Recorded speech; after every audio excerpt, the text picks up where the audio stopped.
archers in Rise of Kingdoms have been a finicky bunch, right? And they haven't had the best of luck over the last few years when it comes to what they provide to the field. Now, so much so to where Chen came in the game and completely changed everything. However, in plain sight, they are forecasting what archers are going to do, and it's happening, and we haven't even realized it yet. And now with the introduction of our new guy that's coming in the game, Alp Arslan, like, we'll talk about why, and we'll talk about what needed to happen with archers and the fact that they're giving it to us. So let's talk about that, because everybody's got to get ready to go back to 2 archer marches and sometimes even 3 archer marches. So get ready, because the archers are back and they're gonna get everything we asked for when it came to what makes archers successful in Rise of Kingdoms.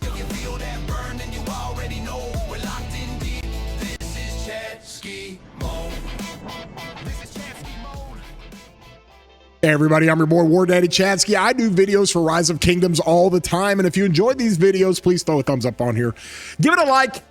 Helps out the channel, helps out the videos. Also, if you haven't subscribed, consider doing so. You can subscribe here. You can hit that bell to get any kind of alerts when I put out content like this.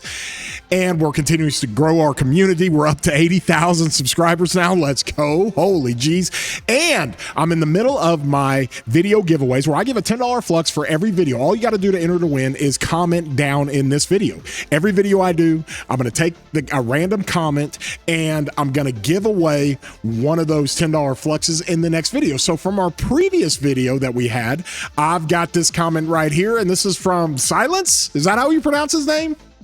This is in reference to my March guide. I did a whole murder ball guide. I'll have a card in the top. You guys can see that big video. A lot of people watching it and getting an idea. New record for Chadsky, not to mention Attila. It took me 3 minutes and 46 seconds to mention Attila in that video, by the way. It's a running joke because I mention Attila all the time. Just joking, broski. Keep bringing huge rock value with videos like this. So appreciate you, Silence. You get the $10 flux, man. Hit me up on Discord. Speaking of my Discord, you can hit that link down in the description and join my Discord. I ain't hard to find, man. Just go tag me in my Discord and I'll be there. So with that, I wanted to talk about archers real quick, okay? Here's the deal, all right? Before Chen came into the game, I literally put out a video when I first started Rise of Kingdoms content, right? And it was well over a year ago. And the video was entitled, Are Archers Almost Unplayable? Like, archers are almost unplayable. And I said that from the standpoint of they were getting focused, people were dot fighting and targeting archers. It was just not very much fun. We had Zuge, who was getting old and still old, and we had Herman. But overall, outside of that, we had Boudica. They were slow. They were getting melted. It just sucked, man. Then they gave us this guy, okay? And it changed everything. All right, because when Chen came in the game, he literally broke the game, okay? And so from there, one of the big reasons why, and there are 2 factors that we needed for archers. We always said they produce a lot of damage. That's what they do. Archers produce damage, AoE big damage, okay? AoE big damage. Even Ash in the field, AoE big damage. All right, they all produce a lot of damage. And it goes back to the origins of the game. When it first started, you had AoE big damage with YSG. And the hardest thing with archers were the fact that they were either A, super squishy, or B, had no prickliness. They had no normal damage, no counterattack, or C, they were slow. Okay, and when you have all those 3 things combined into one, your archers just are almost unplayable. Like, they just get melted. They get chased down, they get melted. You guys saw my live streams over a year ago. I used to get so frustrated because my Boudica would just get melted trying to run away. And I said, to hell with it. I'm not running 2 archer marches. This guy comes into the game and all of a sudden things change. Okay, let me explain. Number 1, he keeps the high damage going like crazy, right? Keeps crazy high damage going with how his kit is set up. But number 2, he gives march speed, he gives a defense bonus, he gives a health bonus, okay? Becomes super tanky, all right? And just to make matters worse, or to make matters better, he becomes even more tanky. 10% normal damage reduction. He does a 40% all damage reduction. And in addition to that, Okay, whenever the troop takes direct damage, smite damage, or combo damage with a 300 damage factor, it spends 40 rage, so it consumes, and he reduces that damage by 40%. That's like an all damage reduction. Like, it's crazy. That's why Chen is he's so tanky. He's like the perfect commander. AoE, massive damage everywhere, super tanky. He's fast enough. And the one thing he doesn't do is a bunch of debuffing, right? He does a drain effect, but he doesn't do a bunch of debuffing. And so when it comes to Chen, they started giving us commanders that we asked for. Give us commanders more tanky. That's one of the reasons why you get some of the crazy reports with Chen, is because he's so freaking tanky. He is a tank, y'all. Like, he's reducing the damage he takes. Big skill damage, big smite, big combo damage by 40%. Holy jeez. It's like the tankiest skill in the game. Like, what? And so that made him viable. Now we can all go run into the murder ball, and even if they focus our Chen, we don't even care. Like, 'cause it's going to take forever to kill the guy. And so they started the game, and without us even realizing it or just really understanding, the game started giving us archer commanders that are super tanky. Now they went with Shajar, and they went too far. Okay? But Shajar, if you look at this, hey, yo, 35% health. She's like one of the tankiest commanders in the game. Also some march speed. Hey, tankiness, being able to be fast. Great. That helps. If you're not going to be prickly, be tanky and be fast. Okay? And then in addition to this, 10% less normal damage. It's amazing.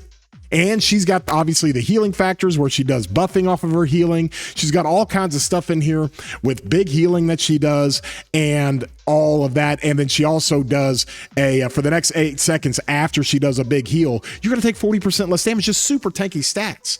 Now, we all know Shajar is a secondary, that she does crazy healings because we like to use it in Canyon and we like to use it in the altar, putting her behind Chen, and your march just lasts forever. However, as a single target direct damage commander with the new Wedge 2.0 inscriptions, she does a lot of damage. It's single target, but it's 2,800 damage factor. Like, she does damage, y'all. So that's just something to think about as we think about pairings. But the bottom line is you're seeing this with Chen. What do you get? You get march speed and health, okay, and a bunch of defense. And then you get this, obviously, with Chen. What do you see with Shajar? You see march speed and health. A lot of health, like a ton of health. Like, I don't think anybody's got a health this high in the game.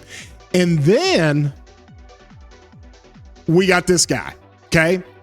Alp Arslan, okay? We've got this dude, and if you look at his second skill on his stat sticks, they're giving 25% health. Guys, he's got one of the best stat stick skills in the game. He's got some attack bonus, 15%, great. He's got a healing bonus. He's got 25% march speed. So that's going to be the common denominator. We asked for this for years, and they're giving it to us. Every archer or commander that they put in the field now has massive health. Massive health. Makes them more tanky, makes them harder to bring down, and all of that. Now, Alp Arslan brings all kinds of different things with it, and we've talked about it at length. I'll have a card at the end screen just to go through exactly how this guy is played out and what happens with him. And more than anything, though, what people have to understand when it comes to Arslan is that he does more damage than you think he does. Okay. And that's one of the reasons why I even said he's probably going to be the best commander to put with Chen if you're only running one archer march, because he does so much damage. And then people are like, well, Chen doesn't do any buffing or debuffing. And that's what this third skill is all about, because it enhances buffing, it enhances debuffing. That's an easy way to say that. And what you're not forgetting, or what you are forgetting, is the fact that it's not just about the skills. It's not just about the skills of these commanders. It's also about some of these different effects that they do here that debuff. You got debuffs coming from armaments. You got debuffs and buffs coming from your equipment. So it's any debuff or buff that really puts into play some of this stuff with the two-headed eagle skill of Alp Arslan. And so I'm just telling you guys, this guy is going to be really, really good. He's going to be off the charts good. We know this, okay? And with that, you're going to have all kinds of ways to run this guy. And because of how he's set up, he's like a perfect fit. Dare I say this? He's like a perfect fit for Shajar, okay? Because Shajar does buffing, does a lot of buffing, okay? And so from there, Not just that, but with also the armaments and equipment buffing and debuffing, you're going to be doing enough of that to where it's going to really help create the efficiency for Arslan if you're paired with her. If you put her primary, you got to remember, you put her primary, she does a lot of single target damage, a lot. And so from there, if you put her secondary, look at this debuff, okay? The target loses 50% march speed for 3 seconds. All right. And so you got this debuff of march speed. You got all kinds of different debuffs with your talents. And there's other things that she does, obviously buffing and debuffing. Okay. Which are great. If you got Arslan paired with her, it's going to work out really, really well. Now, one of the reasons why we like Arslan is because he can go with Herman. Now, another reason why Herman is getting a little bit more life. Number one, Wedge 2.0, right? Wedge 2. Hold on. Where is my Wedge 2.0? Get it over here. I've got my Archer chin. Let's put it on there. Oh, it's on my Ethel. Oh gosh, let's go look at my Ethel. I'm doing chaining right now. Don't make fun of me. I'm doing all the chaining in the world right now. But let me do my leadership here. Here's my Ethel. Okay, with this Wedge 2.0, it is bringing more value to commanders like Herman. In addition, you give the talent overhaul they did for the support tree to include smite and combo for loose formation and smite and combo for emergency protection. So the support tree is crazy meta. It is so good. And that was just an overhaul that they did and just changed on a whim. And so you add those together, okay? When you add those together, and then you add the fact that you're giving us commanders that have crazy high health and tankiness and march speed. You go put this guy, Arslan, you go put him with Herman. Do you know how fast that thing's going to be? You're going to get 40% march speed. You go put it with Shajar. You know how fast that thing's going to be? You're literally going to have 45% march speed. And so they're giving us exactly what we asked for years. I'd be on Chisco's live streams all the time, and I'd be like, dude, archers, I can't play them. They're too slow. They're too squishy. Now they're tankier and they're faster. Okay, so now archers are back, y'all. They are so back. And don't forget, we're getting a new KVK format pretty soon in the game. And when we do, we're supposed to get another archer commander. And odds are it's going to have march speed. It's going to have health or defense. That's what they've been giving us. So it's getting ready to get crazy with archers. Okay. How are you going to run them? How many are you going to run? I don't know. But I mean, guys, if they are doing this, it's going to be fantastic. We're going to be running 2 archers. People are going to be running a whole bunch of different ways. We didn't even talk about this. Okay. We didn't even talk about putting this guy with either Hector, but more importantly, Philip. You want to talk about buffing and you want to enhance Alp Arslan's 3rd skill that enhances buffing? Then you got this. And then in addition to this, you got this where it's firing off. Like if you go fire this thing off twice in a skill cycle, holy geez, guys, it's going to ramp up the buff so high on the 3rd skill of Arslan that he's going to be doing so much healing off of that. I mean, there's so many things that we're going to be able to use Arslan for. Like so many different things we're going to be able to use him for. But I love him with Herman. I really love him with Shajar. You know why I love Shajar so much, guys? It's not because necessarily she's a great commander to put up great reports. I love her because she does normal damage buffing. Nobody else does an AoE normal damage buff. Okay. And if you're running multiple combo and smite marches, which I do, I run 3 combo, 2 smite. And when I do that, and you're going to enhance the normal damage for 3 seconds, any of those marches that gets hit, that's like 20% all damage.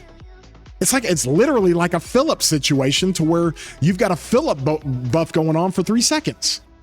20% more damage. Okay. Awesome.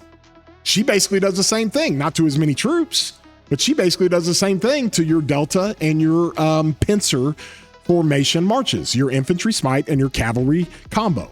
And so from there, we are getting everything we want, and it's happening in plain sight, guys. It's not only have they brought us commanders like Chin that are making other commanders more relevant, like a YSG with his synergies with Chin. They're also bringing Alp Arslan that's going to bring Philip into the game. It's going to bring Shajar into the game. It's going to give a ton of life to Herman, along with the talents, along with Wedge 2.0. Like, the game developers have told us they're investing in archers. Like, we're giving you Wedge 2.0. We're giving you the support tree to help with Herman. We're giving you all these things. We're going to give you commanders that work synergistically with commanders like Herman and with commanders like Shajar, okay? And with commanders even like Zuge. Like Alp Arslan, you got a damage reduction debuff going on here. Yeah. That sounds great. Okay? And look at the health bonus. You go back to Zuge, health. Okay? You go to Chin, health. Right here. You go to Shajar, health. Right here. You go to our boy Alp Arslan, okay? What does he have? Health. A ton of it. Right there. Like, so they are making archers more tanky, which makes it easier for me to play with them, and it makes it easier for me to use them, especially with the march speed. So just get ready. I think the point of this video was to let everybody know there's going to be so many applications with Alp Arslan and how he works. Arslan is going to be able to work however you want him to work, whether it's enhancing the buffing, whether it's enhancing debuffing. I think his damage factor appears to be low, but then when you actually go in here and look at what it does and how this pierce effect is going to work, he's going to be doing AoE damage off of the target, not himself, but off the target. I mean, it's going to be wild, the kind of damage he puts out. And honestly, if you're wanting one archer march, it's going to be a Chin Arslan situation, even though Chin doesn't do any buffing or debuffing. It doesn't matter. This guy's going to be doing so much damage, and he's so freaking tanky. Can you imagine putting this dude with Chin and getting the tankiness of all the health and adding some march speed to it? Like, hey, yo. Anyways, that's the point of this video, that we need to understand the game is giving us what we asked for years. We need tankiness and march speed with archers. It makes them more playable. It makes them not just get completely melted, not get chased down. And that's what they're doing. So with that, man, if you guys enjoyed this video, throw a thumbs up on here, help us out. Also, don't forget to comment for your chance to enter to win in the $10 flux I'll announce in the next video. So with that, we hope you have a great day, broskies.